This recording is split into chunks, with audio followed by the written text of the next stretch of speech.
Hi, welcome back to Box Delights. Today we're playing an older game. This is from, not that old, 2014. Ian Brody's Quartermaster General. This is a second edition released last year by Ares Games, the World War II version. There's a 1914, there's a Cold War version, and there's even an Ancient version as well. It's kind of a cross between, kind of like Axis and Allies meets Twilight Struggle. It plays kind of like Twilight Struggle. This is a card-driven global war game, but the rules are really simple. It's very quick to pick up. You don't have to remember lots of stuff. Everything you need to know is pretty much on the cards in front of you in your hand, and it's a super elegant design, giving you that sense of epicness you get from Twilight Struggle, the strategic area control you get from Axis and Allies, and that engaging tactical play that you get from, like Twilight Struggle, you're playing the cards in your hand and trying to get the best out of them. It really is a super game.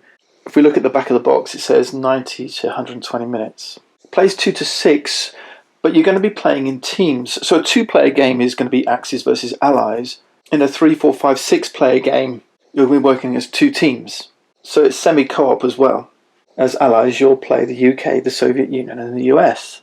Each has a home nation. So we've got the US over here in the eastern United States, we've got the UK, we've got Italy, Germany, we've got the Soviet Union here in Moscow, and then Japan. So on the Axis team you've got Italy, Germany, Japan. On the Allies, US, UK, and Soviet Union. However, each of these countries is going to play independently. If you're playing 6 players, each one will control an individual country. If you're playing just with 2 players, let's say, you'll have to control all 3 of your team's countries. But you'll have to keep all their player areas separate. So each has a deck of cards. We're going to begin the game by drawing 10 for each player, discarding 3, and then leaving yourself a hand of 7 cards. I'm going to do this quickly, just skip through this and join you at the first turn of the game. Okay, that's done. We're going to start on round 1. We've got a little marker here to show us the rounds of the game. The game's going to last for 20 rounds at most, and then whoever's got the most victory points, this is our victory point track, will be the winner. At any point during the game, if one team, Axis or Allies, is ahead by 30 or more points, they immediately win the game and the game ends. This is what they called in the first edition the tournament victory. So what's useful here, one of the first things you'll see on this page is what's new in second edition. So that's the tournament rule. There's been some card changes, some card text. An additional 4 cards have been added. Some lines on the map have been moved. It says discarding and deck depletion rules have changed a little. Reallocate resources rule has been added, and now it says the US has 6 navies. So if you've played before, there are some additional rules to think about. I will quickly show you the player assignment. So 2 players, obviously player 1 is Axis, player 2 is Allies, and this is then the split for 3, 4, 5 and 6 players. The rulebook does give a useful summary of how the 6 different countries work. Another neat part of this design is every deck works slightly different. They've got different strengths and different weaknesses, different kinds of cards, and we'll learn a little about those different kinds of cards as we play. For example, Germany, the US, UK have thicker decks. That means they have a stronger economy compared to like Italy or the Soviet Union. So Germany and the US, for example, both have 41 cards, UK 40, Italy only 30. All right, Japan and Soviet Union 34. There's lots of examples in the rulebook. It's really cool, showing you how the rules play. It's a short rulebook, simple rules. The depth is in these decks. You'll also notice that there's 2 types of units. There's land and sea, army and navy. Each country has its own units, and each country has a different number of units. But like I say, at the beginning of the game, home countries are occupied with a single army unit, represented by these little wooden tanks. Pretty neat. We're going to score points in the game by occupying these spaces which have stars in. These are called supply spaces. So controlling the supply spaces is key to winning the game. And this game is all about supply. Keeping your units on the board is also about keeping supply lines open from these starred spaces, these supply spaces, to your units. It's also very key, because the countries are operating independently, that those countries on the same team cooperate and help each other and offer support. Let's dive straight in and see how this works. Now, to help me, I'm going to use a six-sided die. I'm going to start on this order of play. So this is the German flag. Germans are first to go, and the first step is the play step. On every turn, you're going to play a card. You must play a card. If you don't want to play it, you just discard a card. So you've got a hand of 7 cards. Play one, discard one. That's it. Then you've got supply step. Remove any unsupplied units. Victory step, collect victory points for each of those starred things you control. Then you can discard as many cards from your hand as you wish, and then you draw. So real simple. A turn is playing a single card. But there's lots of depth to these simple rules. All right, let's start with Germany then and their play step. In your hand, you have different cards. Build cards allow you to put either army units or navy units on the map. Status cards are like a way to build up your economy. These are placed down face up on the board and have an ongoing effect. We'll learn about these in more details. Economic warfare, kind of like instant effects that happen. If you want to do battle, then you'll have sea battles and land battles. We'll see those as we play out. But let's start. So we're just going to play a card. So step 1, play a card. We're going to play, build army, stick it in our discard pile. We'll grab a German army, one of these tanks, and we'll pick a place for it to go. Now there's rules. There's simple rules, but there's rules about where you can place. At the beginning of the game, you've got just one supplied army. There it is in your home space. You can tell it's your home space. It's coloured the same as your units. There's Italy's home space. There's the UK home space. Soviet Union home space and so on. So you can always build in your home space. You can't, though, have more than 2 of your own units in the same space. So we can't build there now. Or you can build adjacent to a supplied unit. So at the moment we can build here in Western Europe, we can build in Balkans, Eastern Europe. We could even build in Italy. So you can have pieces of different countries in the same space. So if we wanted to shore up Italy, we might want to build here. As it goes, I want to build just like in World War II, we're going to go straight for Western Europe. Land pieces can only go on land. Navy pieces can only go in the sea. All right, there we go. We've built a unit. Step 2, supply step. Remove your unsupplied pieces from the board. And that's what this game is all about. Keeping the supply. Let's do a little example for you. These units are all in supply. There's a line of units going back to a supply space. So North Africa land unit here is being supplied via the Mediterranean to Western Europe. Maybe it could go via the Balkans. We could have done this. Okay, there's a supply line here. Only pieces of your colour create a supply line. So we don't have a supply line here. If that didn't exist, the supply line is broken. We don't have a supply line back through Italy. It's not our country. It's on our team, it's an ally, but not our country.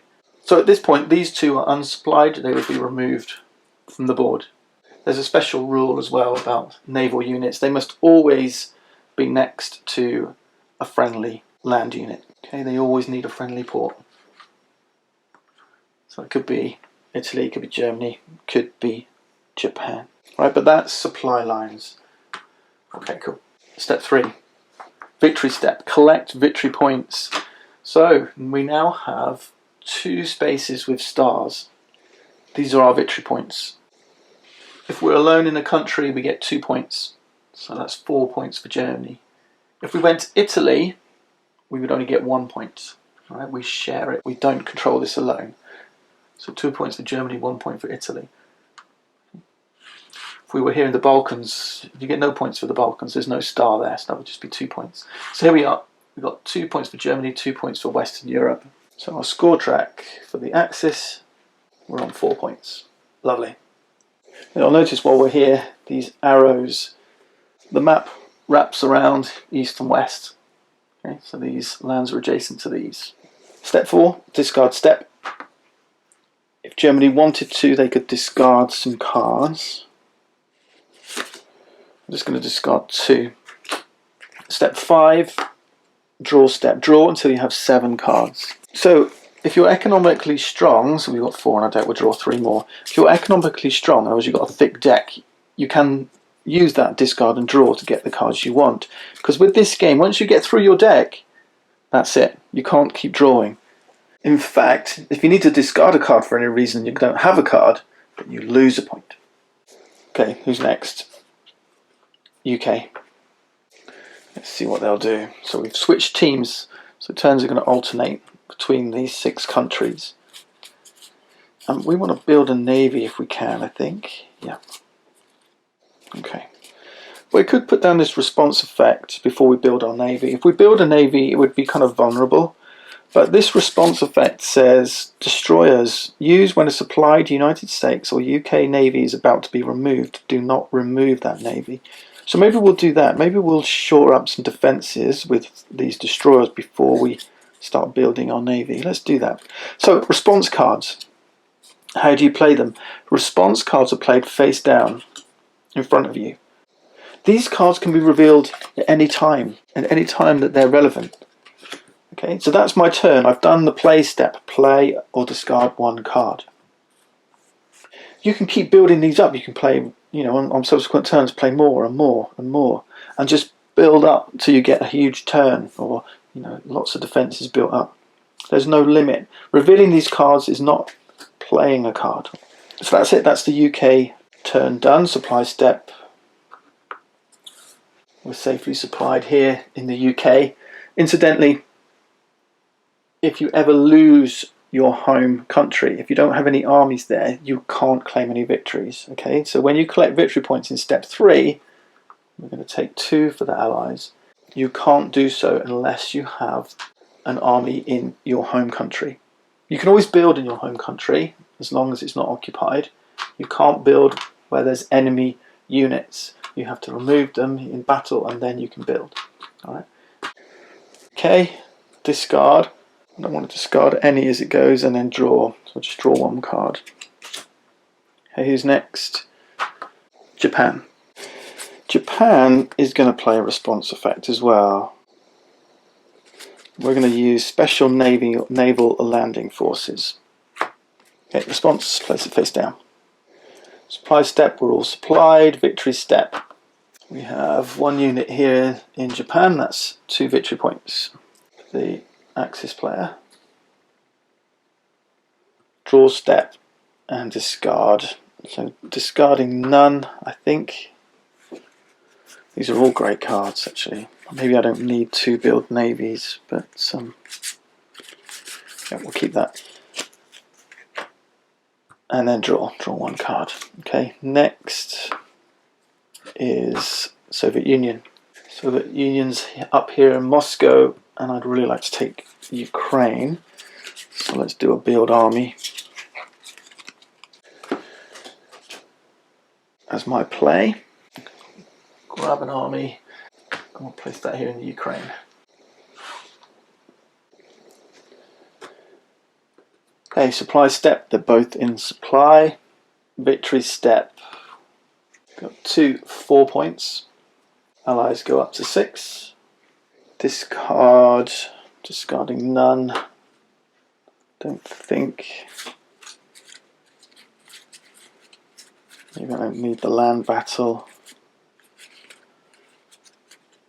Maybe I don't need the land battle. Draw 2. And I got another land battle. Okay. Italy. So, play step. Now for Italy, I do want to move into the Mediterranean and then possibly the Balkans. Build an army in North Africa and then a navy in the Bay of Bengal. Yeah, let's go for let's go for we got some good cards here. Let's do build navy. So we're going to grab a ship. So just like building armies, it must be adjacent to a supplied unit.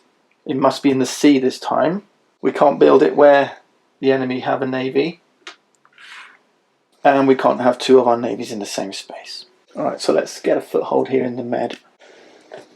Number 2, supply step. It's in supply. And remember, navies have an additional requirement. Not only must there be a path back to a supply point, but they must be adjacent to a friendly land unit. Victory step, Italy's just got 2. So 2 more points to the Axis, they're up to 8. Discard, I'm going to discard none, and then draw step. Draw one more card. Build Navy, okay. United States. US are here in the eastern United States. There's another 2 victory points over here and a supply point in the western United States. So I think that's an immediate first turn. Just go grab those 2 points, get a foothold in the west. With a view to doing something about Japan. Okay, build army.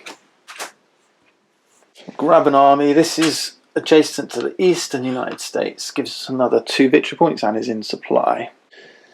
So we're in supply. Victory points, 2 here, 2 here. That's 4 to the Allies. Takes us up to 10. Discard and draw. I think we're going to keep what we've got and draw 1 card. Build army. Okay. Now we moved on to round 2. That's it. We've done a complete round. So there's 20 rounds in the game. So let's push on and we'll see what happens in round 2 and see perhaps some of these response cards play out. Germany to go first with their play step. We've got to build army, we've got to build navy. If a victory, German army is Western Europe, gain 3 victory points, and the UK must discard the top card of their draw deck. So V weapons, an easy 3 victory points. Feels a little bit cheap. We could take advantage of the fact that the British did not build a navy. We could. So that'll prevent them. We look towards the North Sea. If we build a navy here, the UK could destroy it. That's where you kind of get better at this game, because you could just do a little bit of to and fro in here. So you've got to think, if I do this and they respond this way, but maybe my teammate could get in a little bit sooner. So if I build here, I know the UK have got a response card out, for example, that may help them. So that kind of feels like they've got a little advantage. So maybe I need to push where I've got cards that help me. So it's about knowing your deck, it really is, and that's why it feels like Twilight Struggle. I think then we'll have Italy shore up Western Europe for us, and we'll head eastwards, or even south into the Med. Yeah, south into the Med. Let's work with Italy. Let's build navy. Remember, you've got limited resources as well. So if I put more navy out, that's fine. And then as the game progresses, if I've run out of navy, I've got 2 more left. Let's say I wanted to move through the Bay of Bengal and eastward. You can lift, so they don't have to come from supply. They can come from elsewhere on the board as well. These pieces. So you're effectively moving. When you do build navy, you're effectively moving navy. Right, there we go. Supply steps. So this is supplied through Western Europe. Okay, the Med's all one big sea here, and it's next to a friendly land unit here and here. So that navy's supplied, everything's supplied. We've got 4 victory points. It's up to 12. So that's the victory step. Discard. I'm not going to discard anything, and then draw step. Draw 1 card. Okay. UK. Now I do want to get a navy out as quickly as possible. Build navy, I think. Yeah, build navy. The UK's got 5 navy. We go here in the North Sea. Now there's another interesting mechanism here, and that's these red arrows with an anchor. These are called straits. So the Strait of Gibraltar here is controlled. All straits are controlled by the Allies at the start of the game. If and when land forces or Axis land forces get placed in one of these spaces, the Axis then control the strait, and we can't create a supply line between these 2 seas, but the Axis can. At the moment, the Italians couldn't move into here, even if we didn't have a navy here, because there's no supply line between here and here. Right, it looks like there is, but this strait is controlled by the Allies, and it will be until Axis forces come in here, despite the fact that there's a port in Western Europe. Alright, the Germans could, because the Germans have got supply lines straight through here.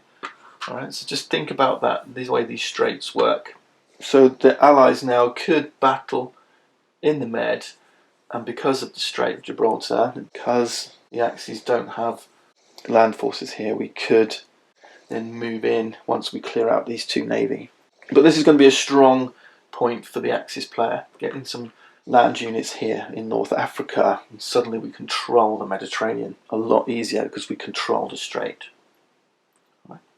Another interesting point is Australia. There's a supply point down here, and there's one here in India. Japan's looking to China, and then the US and the British are looking to Australia, and probably the British to India, because they've got cards that let them move into India, and from there Australia. So India is a pivotal point.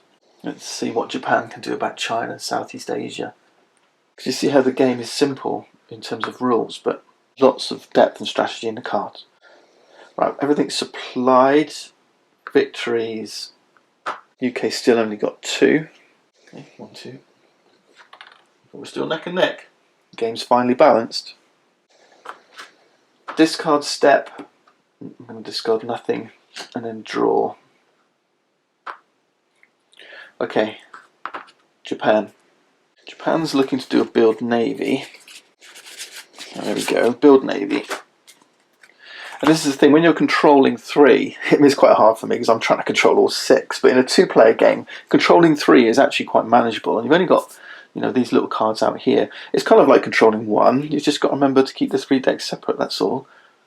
And we're going into the Sea of Japan, and as we do so, we're going to reveal this response effect. This is a card that we played on a previous turn, remember, so we can reveal it when it's effective. It says use when you build a navy. Build 1 or 2 armies adjacent to the space where you built the navy. Special naval landing forces. Perfect. And we're going to build them, 1 here in China, and I think 1 here in Iwo Jima. Do you think? Or the Philippines. Do we move towards Australia, or do we move towards the Western United States? Let's go to Iwo Jima. Iwo Jima is important because, well, the Philippines can help us too. If we build in Iwo Jima, we can then put navy here. Now remember, if we put navy here without Iwo Jima, there's no supply line. It looks like there is, but remember, your naval faces need a port, need a friendly port. There's no friendly port here.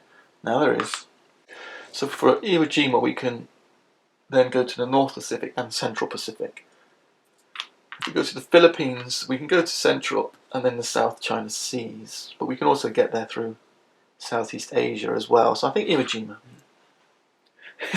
There's so much to think about. Okay, so that's played. 2 supply step, we're all good. Victory step. So yeah, this is in supply through this naval force. China is in a supply, so it's actually supplying Sea of Japan as well, and then victory points 2 here, 2 here. The Axis have stolen the lead up to 1, 2, 3, 4, 16. Discard step. I think we're good. I'd like another build navy. Yeah, we got another build navy. I think we're good. Let's just draw. And then move to the Soviet Union. Let's complete this round, and then I think we'll wrap up a little bit for this video. Okay, the Soviets are doing great, but we've not got much support. We're surrounded by enemies. In fact, whichever way you look at it, the Allies, yeah, are not looking great. So I think we need some status, some response. We need some kind of defense here. I don't think they shouldn't be there. I left them from when I was explaining straits. So the Middle East might be a good place for the Russians to control, but I don't have any build land. But what I do have is an event to eliminate. Yeah, I've got some good responses here as well. This one can shore up Moscow. And this event here, recruit an army in Vladivostok, which is out of supply, and then battle in China. So we could do something about this. So actually I might just play this status card. The status cards, they stay in play and they're played face up. So this says Soviet armies are never out of supply. It says armies must still be built adjacent to another supplied piece or in your home space. But once they're built, if someone tries to cut your supply lines, it's fine because they stay in supply. So if you can imagine, if I played then recruit an army in Vladivostok, then battle in China. I'm not building an army, I'm recruiting via an event. So if we put a red army up here, because of that Schwernick's evacuation council, they're not out of supply now. They would normally be out of supply and I'd lose them. But this army now could offer some strength over there in the east. So I think that's good for the Soviet Union. Supply step, we're all good. Victory step, we've still got 4. 1, 2, 3, 4. Though the Ukraine does feel a little bit vulnerable, we're still okay for the moment. Back up with the axes on 16. Discard step. I'm actually going to discard one of these land battles, draw 2 cards. I want to just increase my chances of drawing a build army. Yep, I got one. Okay, that worked out well. Oh, this is even better. Right, Russia's feeling a little bit stronger now. Okay, that was the draw step. Onto the Italians. Oh, Italy does have an event now. Build an army in North Africa and a navy in the Bay of Bengal. So this would be good to get a foothold there before the UK does. But I also want to shore up Western Europe. So I might actually just stick with my original plan and do build army. And go in here. It's tactical. It's a tactical move. Of course, North Africa is now open to the UK, but I do have a strong presence here to do land battles from. Okay, so the Italians can land battle from here, the Germans can land battle from here. Shoring up Western Europe now is a pretty solid move, because a land battle, if the UK did do a land battle, they only remove 1 unit, which means we still control it on the Axis team. Do you see how different countries can work together? Okay, supply step, we're all good, we're all in supply. 3 victory step. So, obviously this is in supply from here and here now. So victory points 2 from here and only 1 from here, so that's 3 victory points. But it's good, it moves them around to 19. And now you see we've resolved that issue of UK and Germany perhaps battling back and forth here without making any progress. Now the Axis have got a little bit of a lead. Discard step, Italians are happy with their hand. Draw step, draw 1, and then we move to the USA, who've not had much of an impact just yet. So the big question for USA is, do we go into the North Atlantic to try and support the British, or do we look to the Pacific? I think we're going to build a navy. I've got a couple of good status cards, aircraft carriers and radar, that's going to support our navy. So let's build a navy. Keep it simple.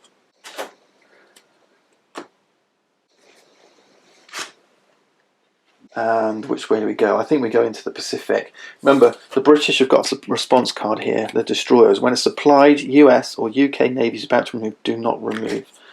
So we can play that out of turn. Remember, these response cards are just out here waiting. Status cards are always in effect.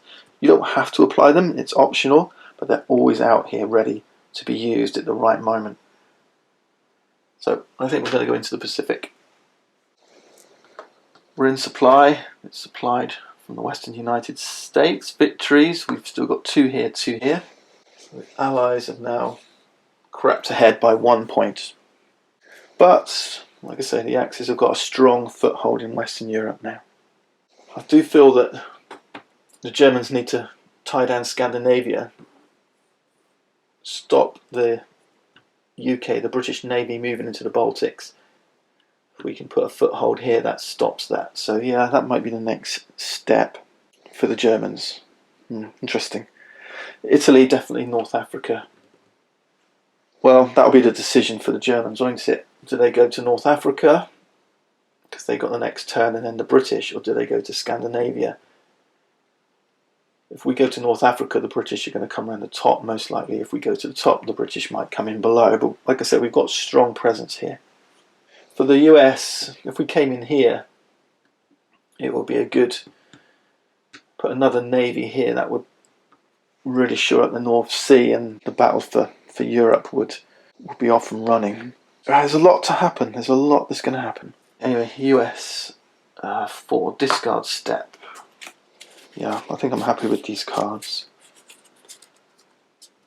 Yeah, we could even go and get Hawaii now. Yeah. Alright, and then draw. There it is then. We've ended round 2. And we're on to round 3. It's an exciting game, really good. And you can see how so few moving parts, so simple a turn sequence. There's no complication here. Simple battle. I mean, battling is just... Have we not seen battle? I don't think we've seen battle. But if we wanted to, it's the Germans' turn now. We could do a sea battle. Let's say we played this. A sea battle is simply play a card, pick a sea adjacent to one of your supplied units. So let's say we battle in Western Europe to the North Sea. Select a navy unit from that space and just remove it from the board. That's it. It's that simple. There's no dice rolling, there's no stats, there's nothing like that. Simple mechanisms and a really deep, interesting treatment of World War II. And the types of cards that come up for each nation, each country, reflect the type of operations and the course of real history. It really is a super little design. And it's really good to see that Ares have given this a bit of a lift for recent times. Quartermaster General, World War II. Check it out. Thanks for watching, and I'll see you next time.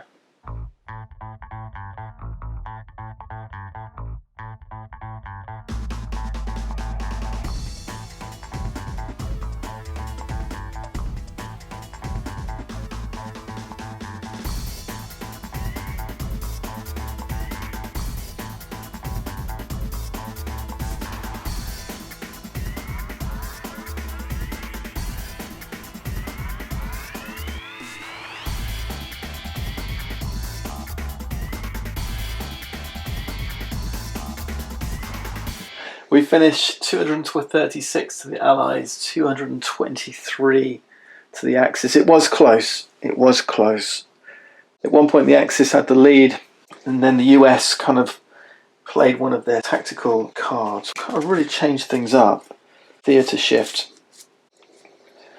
We moved in here, moved into the Bay of Bengal. A big shift from here, using the supply of Australia, and really started to hammer the Italians. And the Italians, being short of deck, were getting hit by the US with stuff like these economic warfares, the B-24 Liberator, forcing Italy to discard cards they didn't have, which lost them victory points, and just opened up that little bit of a gap. There was a real struggle for India in the middle here as well. Japan did finally secure China, and that was really clocking up some victory points. And there was a real struggle for Ukraine here as well.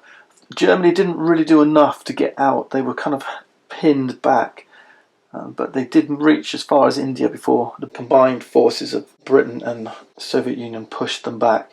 And yeah, it was an interesting battle, and it was great to see that play out. Well, I hope you stayed until the end just to watch that little time lapse of the game unfolding, and we hit all 20 rounds. At one point I thought the Allies were actually going to create a 30-point gap, but the Axis did stay in touch. That's it, Ian Brodie's Quartermaster General, World War II. Thanks for watching, see you next time.